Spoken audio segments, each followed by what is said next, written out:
Today's video is sponsored by Mr. Prep, prescribed online and delivered to your door. They say God gives his toughest battles to his strongest soldiers, which I guess is why he made me rich, popular, and hot. It's me, Bussabelle, and welcome back to Hot or Hot. And today we'll be reviewing episode 4 of RuPaul's Drag Race UK versus the World Season 2. Our internationally acclaimed super queens were challenged to impersonate celebrities on Snatch Game Family Edition, and the runway category was Gone Cruisin, nautical looks. So we'll be going queen by queen to break all of that down, as well as discussing this week's controversial elimination. Cause who would have thunk it'd be UK sweetheart Tia Kofi to rock the boat? And now first up, and in the order they hit the runway, Keta Minaj, who in the challenge attempts her very best Fran Drescher, the nanny from Queens. And honestly, she had the look, laugh, and general characterization down pretty good. But the problem wasn't how she looked or sounded, it was more so to do with the content of the responses she was giving, which were mostly confusing. For example, RuPaul asked her where she gets her sense of style, and the punchline in her response is that she ultimately doesn't have one. And then another question where RuPaul asks what the first thing that she reaches for in the morning is, she answers her teeth, because she doesn't have any and needs to put them in when she wakes up. I feel like she was trying to reach for this sense of humor that was dark and twisted and trying to make fun of this character in a strange way that just wasn't coming across in this Snatch Game. But I do really feel for her because she's trying to live up to the expectation that's built around her previous win of Snatch Game on her original season, plus trying to translate her twisted sense of humor across a language barrier in a character that I think she thought RuPaul would really enjoy and didn't. So this performance was a bit of a rot, but not the worst of the night, just a little strange. But over on the runway, she proves time and time again why she deserves a top spot in this competition. This look is incredible. On one leg, she's got this frilly lacy stocking, the other like a pirate's pantaloon, and then up top, she's got like a commander's uniform with the little shoulder tassels, and then a giant pirate's cape that's stitched so that it looks like it's always kind of falling off of her arms. It's so cool. Plus, it's a little futuristic with these gold metallic robotic details like on one of the boots. She's part pirate, part captain, part C-3PO, and 100% hot.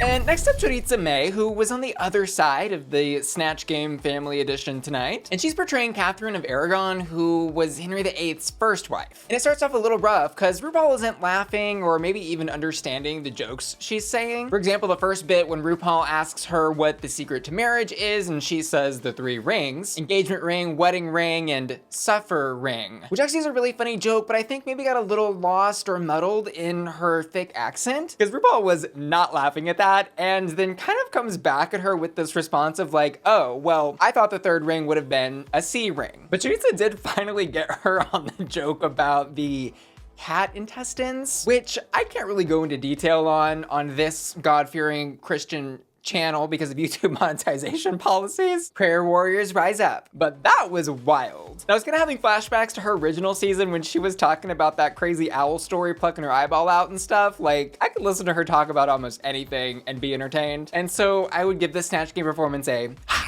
And over on the runway, she's giving us a classic blue and white sailor's uniform, but in a latex gown. A clear fashion nod to Jean-Paul Gaultier, but the twist is she's got all these crazy tentacles coming out of her head and down her legs and around her arms. Plus, you know, a 3rd chesticle, because why not? And the way she's presented this with these tentacles wrapping all around her body, it kind of reminded me of that one scene from The Evil Dead with the tree and the girl. If you know, you know. And I really don't have any complaints here. This look is hot.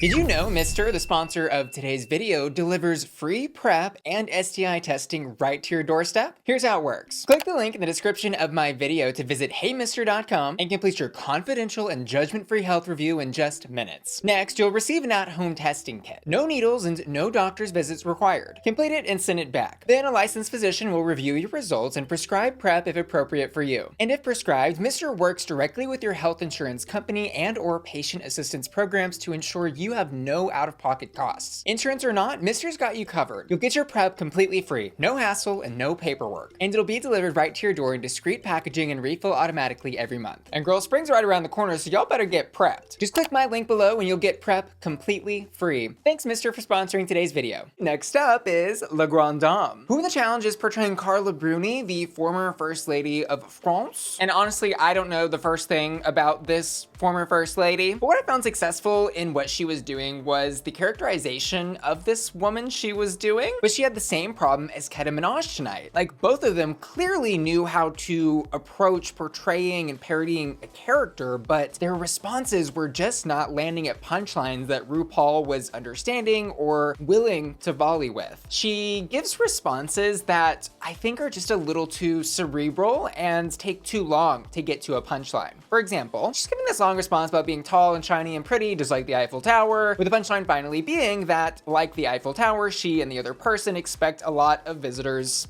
anally. And based on what we know about what RuPaul finds funny, she really should have just said, we're both big and I'm sure she would have gotten a big chuckle. The other issue Grande Dame is having is her accent of this character on top of her already French accent, which RuPaul decided earlier that day in the workroom that she did not like and was not going to like. So all things considered, this wasn't bad, it just wasn't good for Snatch Game. So I'm gonna give this a But over on the runways, some girls reference Jean-Paul Gaultier and some girls wear Jean-Paul Gaultier. This was such a gag to have her explain that this look is custom and not just custom, but given to her by and styled with the actual Jean-Paul Gaultier. Like, girlies, this is real live haute couture on the runway of RuPaul's Drag Race, and it looks absolutely incredible. I love how the skirt gives a nod to the blue and white sailor stripes with that circular pattern on the front and the back. And then it also has these cute little pockets. It's a super chic look. Grande Dame looks absolutely incredible in it. And yes, it is totally hot. And next up, Scarlet Envy, who actually has the privilege of putting the teams together this week because of her win from last week. And the character she chooses to portray is the Statue of Liberty. And I'll say Scarlet's presentation of this character really went a long way. She had herself elevated above the podium, so she looked super tall and was holding the torch and the little Declaration of Independence on the other arm. And doing things like this allowed her to set up jokes like, can I put the torch down? I've been holding it for 146 years. And she had an interesting twist going on where Miss Statue of Liberty had like some kind of vaguely New York accent, I suppose, which was funny because it was so bad. And this was a case tonight where no, she was not the funniest person in the room or on the panel, but it was clear she really thought about what she was gonna do going into this challenge, presented a very clear idea of who she thought this Statue of Liberty character was, and most importantly, I think was willing to be playful with RuPaul, like when he gave rebuttals to some of her responses about him being from Queens when she said that she was looking for a man not from Queens. And it really was that commitment that brought this to the finish line for me, and I'm gonna give it a hot. And over on the runway, girl, if you thought the old lady dropped it in the ocean, she did. And she left that gem down there at the bottom of the cold, frozen ocean until it became a crystallized glamazon bitch ready for the runway. I really love this look because it's dark and twisted, and I think gives a great nod to the glamour and sophistication of the style of this bygone era from the Titanic period, while also tapping into the idea that her character is like a dead, frozen ghost. And down to all of the details of this ombre body stocking and the frozen crystals coming off of her fingers. It is just an absolute treat from head to toe. She looks amazing, and it also felt so different from who we know Scarlet to be, while also, you know, still that very beautiful, glamorous woman that she is. Oops, she did it again. This look is hot. And next up, rawr, it's Gothy Kendoll, who in the Snatch Game did not sweep up the competition. She portrayed Kim Woodburn, who is a British TV personality known for her show How Clean Is Your House, and who also has competed on Celebrity Big Brother. And honestly, I guess we can just be thankful that she didn't end up doing the Ozzy Osbourne impression that was flopping, to say the least, in the workroom walkthrough. To start, she's kind of whispering or talking in this throaty rasp that sounds like she's trying to do an ASMR thing, and it's not translating. And then her responses are just flat. In one instance, Ru's asking her how to get a stain out of his underpants, and she just responds with some bleach. And while that wasn't funny, Ru did at least try to give her a second chance, and she was like, come on, was there anything else maybe that we could use to get this stain out? And Gothy goes, unfortunately, no. Which, you know, it's kind of like breaking the cardinal rule of improv. You can't just say no. You kind of have to give a yes and say that with your chest. Thank you, Ariana Grande. She couldn't Lucy LaDuca let loose, so this was a dirty, filthy. But on the runway, she does not disappoint tonight. She's giving us her interpretation of the birth of Venus. Venus! Come on, Teletubbies, teleport us to Venus. I absolutely love her sense of fashion. It's so simple, refined, chic, and has really great details incorporated into it. Like tonight, she has the clamshells as a bra and also as peplum on the waist. And I love this really elegant blue satin tail feather bow train thing she's got going on that's attached to her arms. It's so cute. But she does need to work on the walk. The judges are right about that. It's giving troll in the dungeon, but that's a discussion for another day. I was actually gagged to hear Michelle like kind of yelling at her, being like, this look isn't even enough. I was like, girl, what are you talking about? This look is great. But then again, I guess like she's really more of a maximalist in terms of her sense of style, and Gothy is a total minimalist. But I can appreciate both, and I think this look is hot.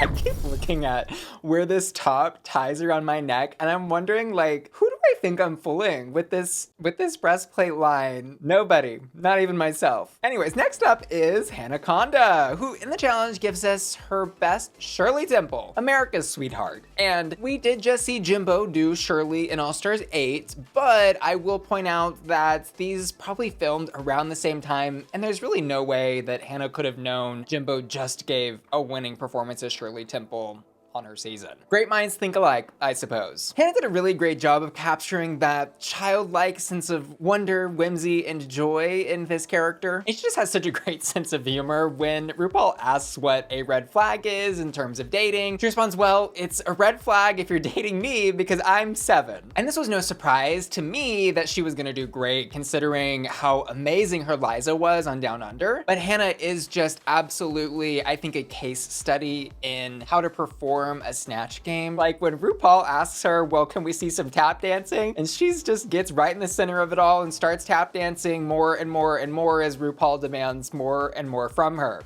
Girl, this is the definition of yes and. More, Shirley Temple. This was hot. And over on the runway, Hannah is maybe looking the most beautiful she has ever looked on the runway. I loves this look. It's giving me like Dolly Parton meets Cock Destroyer, but in the 1800s. This white to baby blue ombre that is in all the lace of this fabric is so gorgeous and delicate. I think the only question remaining about this look though is, was there a bigger connection to the nautical brief besides the colors just being white and blue? The jury's still out, but this look certainly is hot. And next up, the question remains, Tia Kofi, who in the challenge is portraying Anne Boleyn, the second wife of Henry VIII, who was infamously beheaded. A bit of a controversy at the time. And like Scarlet, I will say, the visual presentation of this character is top tier. The way she's got her head in her hands and has built up a neck and shoulders around herself is really incredible. And this visual setup allows her to play well into RuPaul's favorite question, how's your head? To which she says she's had many complaints because her head isn't attached to her effing body. And while this wasn't groundbreakingly funny or anything like that, I do think she was able to capture some of that low-hanging fruit that Snatch Game really asks for in character portrayals. This is a very solid and safe Snatch Game performance, and honestly, it was really great, I think, to see the confidence in Tia really come through, especially considering her previous Snatch Game performance. And over on the runway, her concept is that she is the Kraken beneath the ship and the rough waves of her blonde wig. And I do like the storyline of everything happening here. I just was a little whelmed. Like compared to all the other runways tonight, this was just a little lackluster, and I think some small changes could have really brought this to the next level. But basically what she presented is a black latex bodysuit with some tentacles in the back. And Tom Daly, this episode's guest judge, says that she's giving Ursula's revenge body, which isn't wrong. Like, Tia does look good, but it just made me wish Tia had pushed this concept a lot further and actually given us like a really voluptuous purple-faced Ursula presentation, because that would have been perfect. I mean, it's fine. It's fine. She looks good, but against the other girls, I'm gonna give this a... And finally, Marina Summers, who in Snatch Game is portraying Manny Pacquiao, a Filipino boxer and former senator of the Philippines. And Manny's a bit of a controversial figure in Filipino politics, I think, to say the least. He once compared homosexuals to animals, which... Which would be funny if he wasn't homophobic and in a position of power. Anyways, this portrayal is not an homage, but definitely a parody, where the joke is that he's not Manny Pacquiao, he's Manny Pacquias. Or in non-animalistic terms, he's gay. And even though what she was saying wasn't like laugh out loud funny to me, it was nice to have somebody on that side of the panel be excited, I think, about the character they were portraying, and to have her stay committed to this very yassified Manny. This was hot. And over on the runway, she doesn't jump ship. She is the boom boom ship. Look at such a gag, and it's so cute when you start to zoom in on all of the details. It's very Roman Gladiator, but make it fashion and make all of the pieces look like they're sections of a giant ship welded together. Like all of those nuts and bolt details along the edges of these panels are so smart. I love how she's done even crazier things, like put this liquid into the chest piece and also the bottom part of her heels. And then the hair braid being like a mile long with an anchor at the end of it. Girl, it was camp. It was camp, and your honor, she's serving. This look is hot. And concerning placements, our bottom two this episode are Gothy, Kendoll, and Keta Minaj, which really isn't surprising, all things considered, but I can't shake the feeling this season is probably trying to avoid some truly controversial eliminations by keeping La Grande Dame out of the bottom. And it's not that I think she did worse than these two queens who did end up in the bottom, but usually for All-Stars in these Versus the World seasons, we'll see the judges start to give the winner of the episode a choice of like 3, maybe even 4 queens, and they've yet to do that so far. Because this is now the second week in a row where Grande Dame has gotten fairly negative critiques, but graciously been kept from the bottom. And it's even crazier to consider these past 2 challenges where she could have been in the bottom, both were loosely team-based, which would have made a bigger pool of bottoms very justifiable. We love a big pool of bottoms. Jump right in. And our top 2 this week are also no surprise, Tia Kofi and Conda. And I'll say I was generally entertained by everyone on that side of the Snatch Game panels, and not so much by everyone on the other side. And honestly, we've got to give Scarlet more credit for putting together a really great team composition on her side and a pretty bad one on the other. And I really did feel for the not so great team because there just was not a common thread in sense of humor across these 4 queens with 4 completely different cultural and comedic backgrounds, which again is crazy because there were 2 Snatch Game winners on the loser side and 2 Snatch Game losers on the winner side. Yeah, this top 2 to me feels very correct, and the lip sync I did react to over on my Patreon at patreon.com/bussyqueen. That's my members only website where I upload tons of exclusive content like reactions to all of the episodes of Drag Race that I review, and you too can join by clicking the link in the description of my video. See you there. And Tia does win this lip sync, which I think was correct. She was certainly lip syncing for her life, throwing herself on the floor, doing the crybaby, and she basically commanded all of the attention while she left Hannah to just kind of awkwardly dance around her at points. But she wins and reveals Keta Minaj's lipstick, which, girl, the gag of the season. Because remember, she actually started this episode off saying, I'm not playing the game where I'm gonna save a UK queen just because we live vaguely on the same island. Slay, absolutely not. Which she is saying in her defense of choosing Jonbers lipstick from last week, but the fact that she chose to save Gothy Kendoll this week of all weeks showed that she was really just talking out of her ass. And she, in fact, is very much there at UK Versus the World to play the game, create alliances, and claw her way to the top by, of course, eliminating the biggest threats along the way. I think it was such a gag to hear her explain this decision before she pulls the lipstick when she says, one of you is a fully realized queen, the other can use this competition to grow. I cannot imagine how hearing that as Keta would have felt like anything less than a slap in the face. Like, oh, you recognize that I'm a fully developed queen with a chance at winning, but you're gonna keep the relative amateur because why? They need to grow? Gagatrandra. Gagatrandra. On the other hand though, to give a little more grace to Tia, we could also recognize that she now is, for the second week in a row, being faced with the possible choice of eliminating Keta Minaj. She has been in the bottom twice now. And while this is technically both Keta and Gothy's second time in the bottom, her choice of eliminating Keta just totally flies in the face of everything that she said at the beginning of this episode. So there you have it, our first controversial elimination of the season, which really hurts because Keta is so talented and I feel like she has so much to offer and clearly was showing a fire and passion and desire to be there when she was talking to Hannah and Tia asking to stay. And Gothy, in contrast, was very unsure of herself, not confident that she would be able to overcome this wall that she's seeing in front of her, preventing her from doing good in these performance-based challenges. So yeah, I would have chosen to send home Gothy, but I also can't sit here and say this wasn't really good TV. Like, I was gagged watching this in my little reaction. Girl, I was shook. 2 crazy eliminations this week, girl. Plasma and Keta? Mercury must be in Venus's retrograde or something, girl, because it's not right and it's not okay. As always, though, I'd love to know what y'all thought in the comments down below. And as for hottest hots this episode, in the Snatch Game, I'm gonna give it to Hannah Conda. And on the Runway, Scarlet Envy. I also asked my patrons to vote on their hottest hots this week, and they've chosen Tia Kofi in the Snatch Game and Scarlet Envy on the Runway. I want to give one more extra special thank you to today's video sponsor, Mr., who prescribes and delivers prep completely free right to your doorstep. Don't forget, just click my link below and get yourself prepped this spring. And I want to give an extra special shout out to Ashley Brungart, Child Free Mateo, Dorothy Ho, Felicia, Laura, Matthew Burns, Sexy Winnie the Pooh, Stephen Topher, and Will and Hannah, who are all supporting me at my Bussy Queen Collector tier at patreon.com/BussyQueen. See you later. Love ya. Bye. And yes, it is Sunday, a day of rest, but not for me.